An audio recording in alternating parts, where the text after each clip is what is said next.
आजकल धर्म के व्यापार करने वालों की बाढ़ आई हुई है।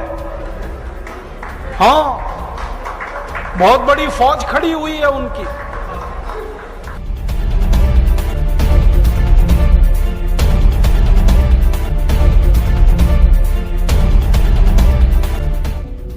शराब का सबसे पहला फायदा, शराब आपके कॉन्फिडेंस को बढ़ाती है।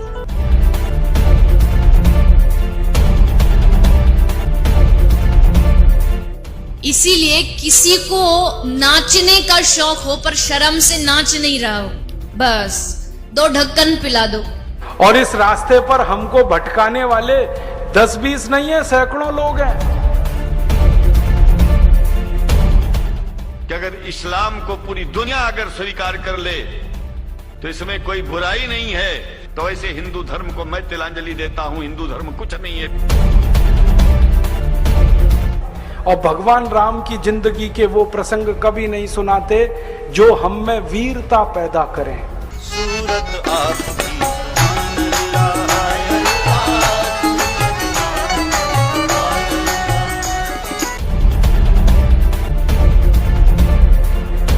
कहीं से 10 करोड़ लूटो, कहीं से 20 करोड़, कहीं से 25 करोड़।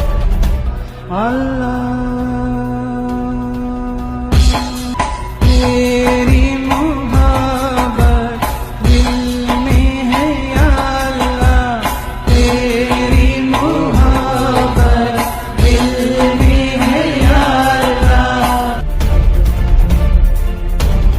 मैंने देखा है क्या क्या पाखंड और नौटंकी चलता है। जिस समय नमाज पढ़ी जाए तो हम भी प्रयास करें कि अपनी भागवत बंद करके 5 मिनट के लिए उनके लिए हम अल्लाह को प्रणाम करें। क्या जाता है, क्या फर्क पड़ता है। एक आया राम की कथा कहेगा 10 करोड़ लेके जाएगा, दूसरा कृष्ण की कथा कहेगा वो 15 करोड़ लेके जाएगा। मुझे मैं राम कथा में संकीर्तन कराता हूँ और बीच में हरि बोल कराता अली मौला अली मौला अली मौला बुलाता हूँ और पूरी सभा अली मौला का कीर्तन करती है।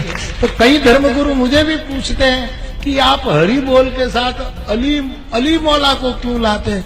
मैंने कहा मैं लाता नहीं, अली मेला मुझसे बोल रहा है। ये बापू नहीं है, डाकू है। बापू नाम तो शर्म आती है कहते हुए, और माला पकड़ा देते हैं कि राम राम राम राम राधे राधे राधे राधे राम राम राम राम राधे राधे, बस यही करो देश तो ठीक हो जाएगा। और ज्यादा उनसे तर्क करो तो कहने लगे तुम क्यों व्यर्थ चिंता करते हो, तुम क्या लाए थे, क्या ले जाओगे, जो हो रहा है अच्छा हो रहा है। मैंने देखा है क्या क्या पाखंड और नौटंकी चलता है।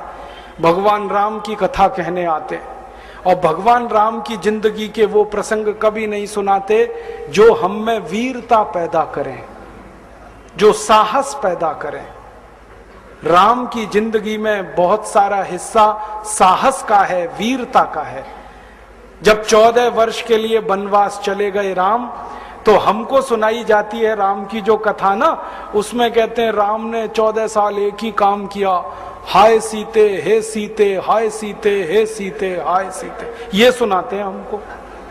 हाँ, यही सुनाते हैं निकाल के कहानी में से। और मैं कहता हूं कि राम को अगर हाय सीते हे सीते हाय सीते यही करना था 14 साल, तो दूसरा विवाह क्यों नहीं कर लिया। सैकड़ों राजा तैयार थे अपनी राजकुमारियों को राम को देने के लिए, वो तो कर लेते दूसरा विवाह। क्योंकि हाय सीते हे सीते हाय सीते हे सीते, एक स्त्री के लिए अगर वो इतने ही बिलख रहे थे, तड़प रहे थे, दूसरा विवाह कर लेते। तो ये सब चुप हो जाते हैं, फिर बात नहीं करते। फिर मैं उनको रामायण में से निकाल के दिखाता हूं, देखो राम ने हे सीते हाय सीते कहा नहीं कहा ये मुझे नहीं मालूम, लेकिन 14 साल वन में रहते हुए सैकड़ों राक्षसों का संहार किया उन्होंने, मारा उनको और धर्म राज्य की स्थापना कराई। ये कहानी नहीं सुनाते क्योंकि इससे वीरता पैदा होती है। तो राम का जो वीरत्व है वो नहीं सुनाएंगे आपको, उनकी जो कमजोरियां हैं वो सुनाते हैं आपको। और राम कथा जब वर्णन की जाती है तो मंच पे बैठ के आहा कैसे आंसू ढलल ढलल आंसू निकलेंगे, आपको भी रुलाएंगे, खुद भी रोएंगे। किस बात के लिए हो, राम को वन गमन में इतना कष्ट हो रहा है, वन में इतनी तकलीफें हो रही हैं, तो राम की तकलीफों का वर्णन कर रहे हैं, आंसू आ रहे हैं, और ये सारा वर्णन एयर कंडीशनड मंच पर बैठकर होता है। अपने को तकलीफ नहीं होनी चाहिए, राम की तकलीफों का वर्णन कर। एयर कंडीशन मंच चाहिए, एयर कंडीशन घर चाहिए रहने के लिए, एयर कंडीशन कार चाहिए, और चार्टेड प्लेन चाहिए आने और जाने के लिए, तब राम की कथा सुनाई जाएगी।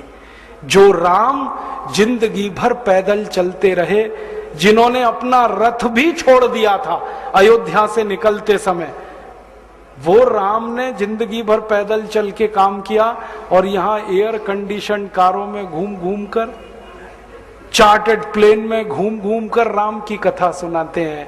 वो कथा वथा नहीं है, वो उद्योग है, व्यापार है, बिना टैक्स का।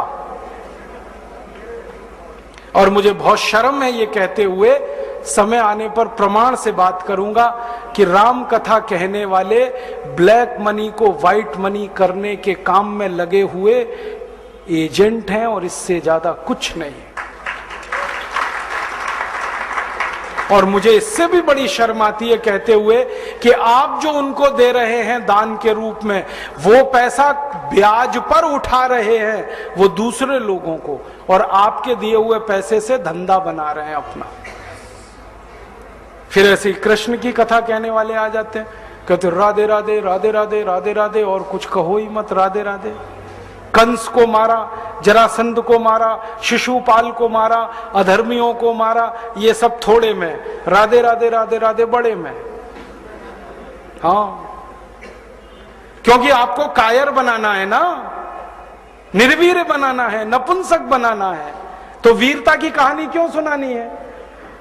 तो चुन चुन कर ऐसी कहानियां सुनाते हैं। और मैं आपको बहुत गंभीर बात कह रहा हूं कि ये सारे हमारे देश में जो पाखंडी लोग हैं ना, राम और कृष्ण की कथा कहने वाले, ये सरकारों के साथ मिले हुए हैं, क्योंकि सरकारों ने इनको एक कान में मंत्र फूंका है, तुम लोगों का ध्यान इस तरफ भटकाते रहो ताकि कोई महंगाई के खिलाफ न लड़े, गरीबी के खिलाफ न लड़े, बेरोजगारी के खिलाफ न लड़े, अत्याचार के खिलाफ न लड़े, वो डूबा रहे राधे राधे राधे राधे राम राम राम राम, बस इसी में।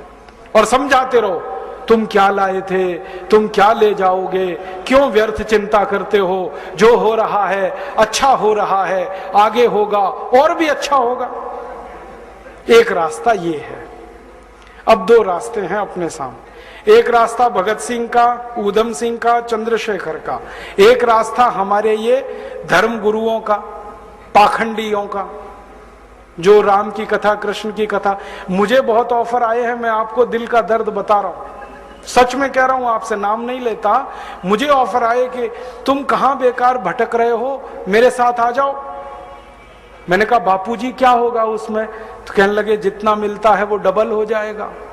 मैं बोल रहा कैसे? तो उन्होंने कहा तुम्हारी वाणी में बहुत जोर है, और मेरे पास लोगों की भीड़ इकट्ठा करने का, मजमा लगाने का तरीका है। मैं ऐसा डमरू बजाता हूं कि सब इकट्ठे होते हैं, और तुम्हारी वाणी में जोर बहुत है, मिलके लूटेंगे, थोड़ा तुम्हारा थोड़ा मेरा। ऐसे खुले ऑफर हैं मेरे पास। और मैं कहता हूं बापूजी माफ करो। क्यों?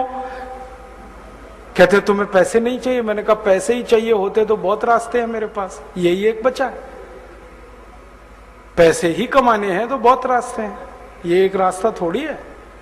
बहुत तरीके हैं, पैसे कमा लूं, घर बना लूं, बीवी बच्चे ले आऊं, करोड़पति हो जाऊं, 10 करोड़पति हो जाऊं, 100 करोड़पति हो जाऊं। बहुत आसान काम है ये तो।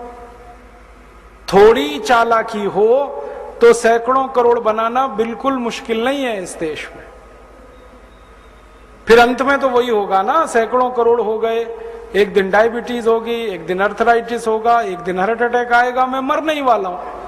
तो मरना तो है ही, वहां भी शायद जल्दी मरूं, क्योंकि जब शरीर में तामस वृत्ति आती है ना तो जल्दी मरता है आदमी। जब तक सात्विक रहता है तब तक थोड़ा दम रहता है, तो तामस वृत्ति आएगी, मरना मुझे वहां भी है। तो क्यों ना इस रास्ते पे चल के मरूं जहां सात्विक वृत्ति भी है, मरना है ये तो पक्का ही है, जिंदा तो कोई रहेगा नहीं। तो भगत सिंह का रास्ता क्या बुरा, ऊधम सिंह का रास्ता क्या बुरा, चंद्रशेखर का रास्ता क्या बुरा? कुछ करके मरो ना। मरेंगे ये सब भी। राम की कथा सुनाते सुनाते हार्ट अटैक आएगा, मरेंगे वो भी। डायबिटीज सबको हो रखी है, मैंने देखा है नजदीक से जाके, सब इंसुलिन लगाते हैं, खाते हैं गोलियां, अपनी डायबिटीज नहीं मिटा पाते, दूसरों को उपदेश देते फिरते। ब्लड प्रेशर सबको बढ़ा हुआ है, क्योंकि ये जो काला धन है ना, इसका हिसाब किताब करने में बीपी ही बढ़ने वाला है। सब बीपी की गोलियां खाते हैं, सब डायबिटीज के लिए शिकार हैं, तो दूसरों को उपदेश देंगे तो मैं भी लग जाऊं, वो एक रास्ता है। एक रास्ता भगत सिंह, उधम सिंह, चंद्रशेखर का भी है। मौत तो दोनों में ही आने वाली है, बस अंतर इतना है, एक मौत ऐसी आएगी जिसको देश और समाज जिंदगी भर याद रखेगा, और एक मौत ऐसी आएगी कोई पूछेगा नहीं।